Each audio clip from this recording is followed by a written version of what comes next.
Welcome to TMZ Sports. I'm Mike Babcock with my guy, as always, Mojo Mutati. Mojo, crazy NFL's crazy football action over the course of the weekend. Of course, New York Giants beat the Minnesota Vikings on the road. And as you see here, we have a very special guest, the guy who knows a little bit about winning in the playoffs. Super Bowl champion David Tyree joins the show. David, how are you, my brother? Man, I'm in the building. Y'all got me here. We finally live. Good to be here, man. And the Giants is in. Man, right. Off of a Giants win first time. Hadn't even made the playoffs since 2016. Obviously, huge game yesterday. As you were watching this a day later here, David, give me your impressions. A game that, hey, look, a lot of people had ended up picking the Giants, but a lot of people, too, said, hey, they don't have the talent to win a playoff game. So what were your impressions watching that, David? Well, I mean, it's clear that there's something different in the water in New York. You know, everybody says New York has the best water. It didn't look like that for the last 8 years. And I think that's what's special about what Joe Shane and Brian Dable have built. And honestly, this team is just built on belief. They believe in themselves. They believe in one another. And that's what it takes to overcome some of their roster limitations, because they do exist. And obviously, they could have lost this game, but ultimately, they're fighting for each other and they're getting great things done. Kudos to Daniel Jones energizing this football team. You said his name right there, Daniel Jones. In my mind, the best game of his career and the biggest moment of his career. There's been a debate this entire season, David. Do the Giants bring him back? Do they let Daniel Jones go somewhere else? In my mind, the decision was, if it wasn't made already, it was made yesterday. What do you do with Daniel Jones going forward? Yeah, I think I said this about 6 to 8 weeks back. I said Daniel Jones is the quarterback for the New York Giants.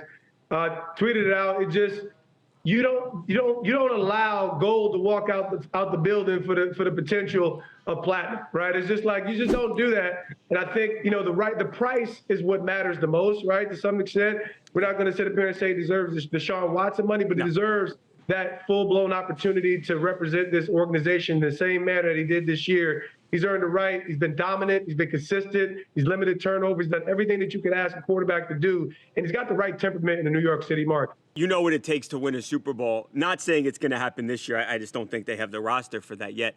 Can the Giants win a Super Bowl over the next few years if Daniel Jones is quarterback? Yeah, I think the Giants are closer than I ever could have imagined. Let's just be honest, right? Like, I believe in all those guys who are playing wide receiver, but I'm just as good as all of them. And I was a third and fourth, and I was higher than the third wide receiver on the roster. This is amazing what's being happened. I mean, like, they've never seen a group have that much opportunity, let alone actually out there making plays. So this is something where the Giants can only go up from here. They were supposed to be Sterling Shepard, Kadarius Toney, and other players.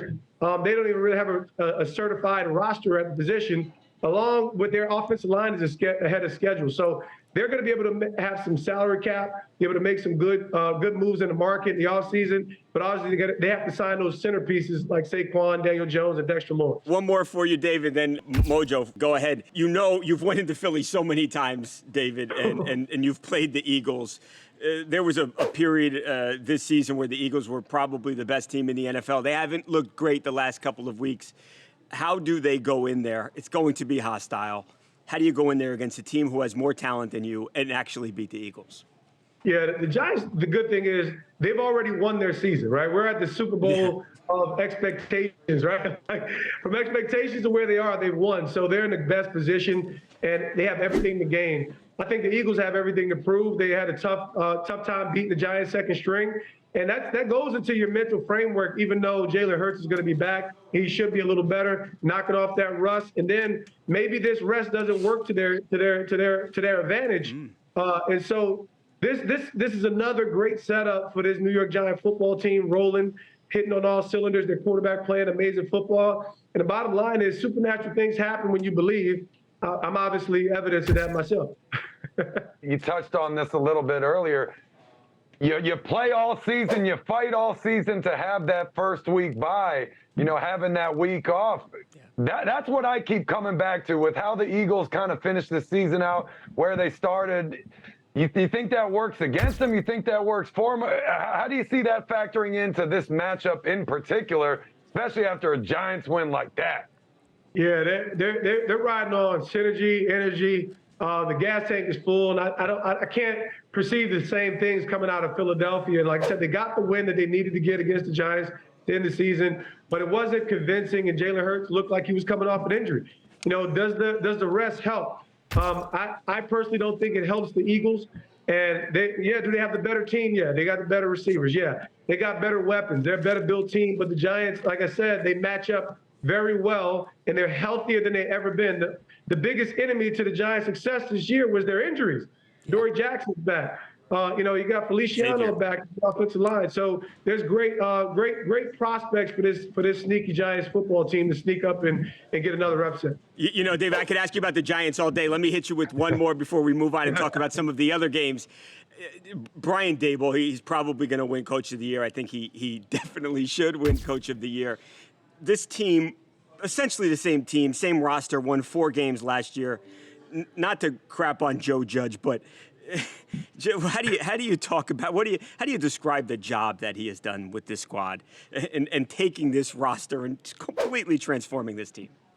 Well, listen, I could pull out the commode on Gettleman and Judge. That was the exit. That was the exit for me. I worked within the organization. Well, let's do it then, David. Screw those guys. Good garbage. I've been a part of this class organization since 2003. I worked in the front office, and it never got worse when Gettleman came in. And I'll just, I can say that because, I had some experiences that were just unsavory, and I'm gonna just keep it there. So I understood how powerful the leadership dynamic was, because the Giants always want the best for their organization and their team. So it's ultimately the handlers, right? And man, now we could have, to win 8 games would have been trending in the right direction for the New York Giants with this roster. To be in the playoffs, this is championship level production and turnaround. I thought Brian Daboll, I didn't feel like there was much competition for him at the end of the regular season for Coach of the Year. Now he gets a playoff win? Oh my gosh, this is outstanding. I said that Joe Shane is Proximo and Brian Daboll is Maximus, and are you not entertained? This is crazy. Do you give him any credit? You give Gettleman any credit for drafting Saquon and Daniel Jones and Dex? Any credit or not? Yeah, I mean, like we know talent, right? At the end of the day, somebody was going to draft him there. Yeah.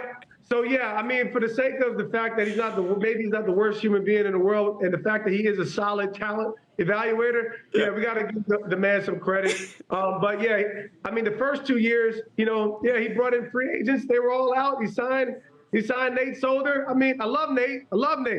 Signed him to the most biggest. No, these were all bad deals. And it was great to see some of those guys move on and the Giants get the right people in position. We weren't going to let David Tyree come on the show and not talk about Super Bowl 42, and in my mind, the greatest play, not just NFL playoff history, not Super Bowl history, but NFL history, period. Well, somehow, someway, the 15th anniversary is coming up on February 3rd. Of course, February 3rd, 2008 is when the 10-6 Giants beat the previously undefeated New England Patriots, and that wouldn't have happened if David hadn't made the most improbable, the most incredible, non-lucky play that you have ever seen. And David, you have a pretty awesome way that you are actually commemorating the 15th anniversary with a camp for kids in Arizona, the same spot where that epic game went down. Yeah, man, really excited about the narrative. Amazing that the game's back in Arizona for 15 years. So we're going to launch the catch camp in the morning. We're going to do ball. We're going to focus on my entire life cycle and journey through football and sports. Foundational football, running, tackling, blocking in the morning, and then we're going to do some leadership development and careers in sports. When we look at the athlete today, every career is at the intersection of sport, so everybody can recognize the meaning that sports represents. We're going to feed the dream, and we're going to paint the reality at the catch camp. So we're excited to, allow my life in sport. I worked in the front office with the Giants up until 2020, and now just a full-blown entrepreneur. So it's just amazing. It's amazing what sports can spark, but it doesn't have to end when you leave the game. David, how often do you watch The Catch? I just want to see if I watch it more than you. I feel like I probably do. How often do you watch it? You definitely do. Listen, man, I literally don't watch it ever, like at all. But, I get enough chances to talk about it. I get enough reminders. I get enough texts when we get a reenactment. There's been a couple reenactments this year. I get them on Instagram. People tag me. So it's pretty amazing that, it's amazing when something happens one time and now it's possible for everybody. So that's what it is. I always feel like my moment represents the ordinary person being able to do something extraordinary. That's what we want to see. So yeah, man, we're excited for the Catch Camp. It's going to launch in Arizona. We'll bring it back to Garden State and catch any information on the website.